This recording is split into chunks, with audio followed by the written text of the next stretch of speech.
मला एक प्रश्नाचं उत्तर द्या। मी राजकीय पुढारी 25 वर्ष अनिल भैया राठोड हे आमदार असताना सर्वात जास्त जवळचा समाज होता मातंग समाज। या समाजाच्या विरोधात मी वक्तव्य करणार आणि जर मी 100 वेळा मातंग समाजाची माफी मागायला तयार आहे जर मी असं केलं असेल तर। पण मी या पुढाऱ्याचा विरोध करतो आणि मी याची माफी मागावी तर हे होणार नाही, ते आमच्या रक्तात नाही। आणि किती केसेस हे खोटे टाकले तर आम्ही सक्षम आहे। बघा, आम्ही संघर्षातून, राठोड म्हणजे संघर्ष, आम्ही संघर्षातून आमच्या वडिलांनी 25 वर्ष घालवले, आम्ही पण घालवणार, त्याची भीती नाहीये। पण मातंग समाजाच्या माझ्या बंधूंना विनंती आहे, तुम्ही यांना बळी पडू नका, कारण की हे तुमचा फक्त वापर करून घेतात कायम व अशा गोष्टीसाठी वापर करून तुम्हाला त्या ठिकाणी फसवतात। जय महाराष्ट्र, जय शिवराय, जय लहुजी। काल रात्री 12 वाजता माझ्यावर ॲट्रॉसिटीचा खोटा गुन्हा दाखल करण्यात आलेला आहे।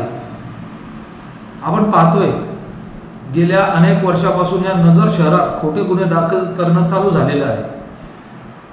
कालचा विषय असा झाला की सालाबाद प्रमाणे लोकशाहीर अण्णाभाऊ साठे यांच्या जयंतीनिमित्त नेता सुभाष चौक येथे सगळे जे मिरवणुकी येत असतात त्यांचं स्वागत करण्यासाठी आम्ही सालाबाद प्रमाणे दरवर्षी आम्ही चौकात उभा असतो।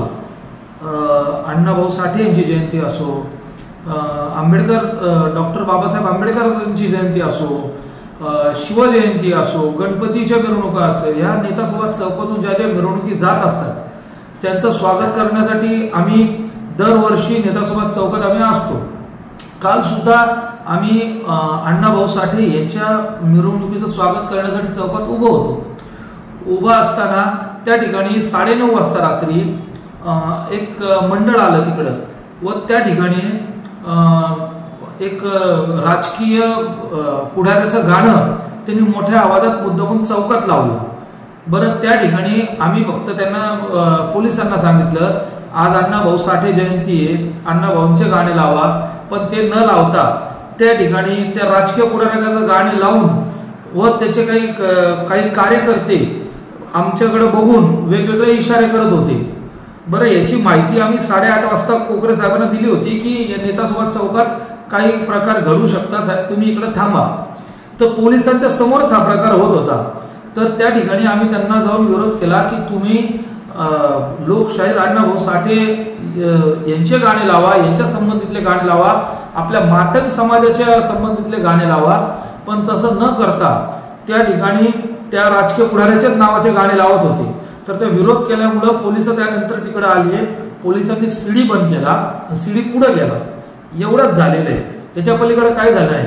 पण काल रात्री 12 वाजता यांनी याची पूर्ण पिक्चर बनवली की मातंग समाजाच्या मुलांना शिवीगाळ केली, सीडी बंद केला आणि एक खोटा व्हिडिओ व्हायरल केला त्यांनी की या ठिकाणी मातंग समाजाच्या मुलाला गाणं चालू असताना तो गाणं बंद करणार। मला एक प्रश्नाचं उत्तर द्या। मी राजकीय पुढारी 25 वर्ष अनिल भैया राठोड हे आमदार असताना सर्वात जास्त जवळचा समाज होता मातंग समाज। या समाजाच्या विरोधात मी वक्तव्य करणार म्हणजे ह्याला काही वाटतं का कोणाला असं बोलणार? तर हा फक्त या नगरचा नर्क करणारे इकडला जो राजकीय पुढारी आहे तो कायम हे करतच राहतो। आत्ताच आमच्या किरण काळेवर खोटा गुन्हा दाखल करण्यात आला, त्याच्या अगोदर भगवान फुलचंदरवर खोटे गुन्हे दाखल करण्यात आले। आता त्याच्या विरोधात मी गेलो म्हणून माझ्यावर पण खोटा गुन्हा दाखल केला। काय माझी चूक काय होती की मी एवढंच फक्त म्हटलो की अण्णाभाऊ साठेंची जयंती आहे आणि त्या ठिकाणी राजकीय पुढाऱ्याचं गाणं कशाला लावता, आपण अण्णाभाऊ साठे जयंतीच्या निमित्त चांगले गाणे लावा, एवढंच बोलणं हे आमचं चुकलं असेल। आज या ठिकाणी सांगतो, मी कोणत्याही मातंग समाजाच्या माझ्या समाज बांधवाला कोणतीही शिवी दिली नाही आणि कोणतं काही बोललो नाही। आणि जर मी 100 वेळा मातंग समाजाची माफी मागायला तयार आहे जर मी असं केलं असेल तर। पण मी या पुढाऱ्याचा विरोध करतो आणि मी याची माफी मागावी तर हे होणार नाही, ते आमच्या रक्तात नाही। आणि किती केसेस हे खोटे टाकले तर आम्ही सक्षम आहे। बघा, आम्ही संघर्षातून, राठोड म्हणजे संघर्ष, आम्ही संघर्षातून आमच्या वडिलांनी 25 वर्ष घालवले, आम्ही पण घालवणार, त्याची भीती नाहीये। आणि मी या ठिकाणी आपल्याला सांगू इच्छितो, आपल्या मातंग समाजाला त्या राजकीय पुढाऱ्याचे काही बगल बच्चे हे चुकीची माहिती देऊन खोटे हे करण्याचा प्रयत्न करतात ते. पण मातंग समाजाच्या माझ्या बंधूंना विनंती आहे, तुम्ही यांना बळी पडू नका, कारण की हे तुमचा फक्त वापर करून घेतात कायम, व अशा गोष्टीसाठी वापर करून तुम्हाला त्या ठिकाणी फसवतात. आणि त्या आमच्या बांधवाला सुद्धा आहे ना त्या ठिकाणी जोर लावून खोट्या हे आश्वासन त्याच्यावर दबाव टाकून माझ्या विरोधात गुन्हा दाखल करायला लावलाय. याच्या पलीकडे सांगतो, आज नगरकरांनो मला एक प्रश्नाचं उत्तर द्या. आज 25 वर्ष माझ्या नगरकरांनी माझ्या वडिलांना सांभाळलं, माझ्या परिवाराला सांभाळलं. माझे इथं मोजून 10-15 घरं आहे. मी स्वतः एक साध्या छोट्या समाजाचा व्यक्ती आहे आणि या ठिकाणी माझे वडील आज हयात नाही. ते असले असते तर कदाचित हा प्रकार कधी घडलाच नसता, नगर शहरावर घडला नसता.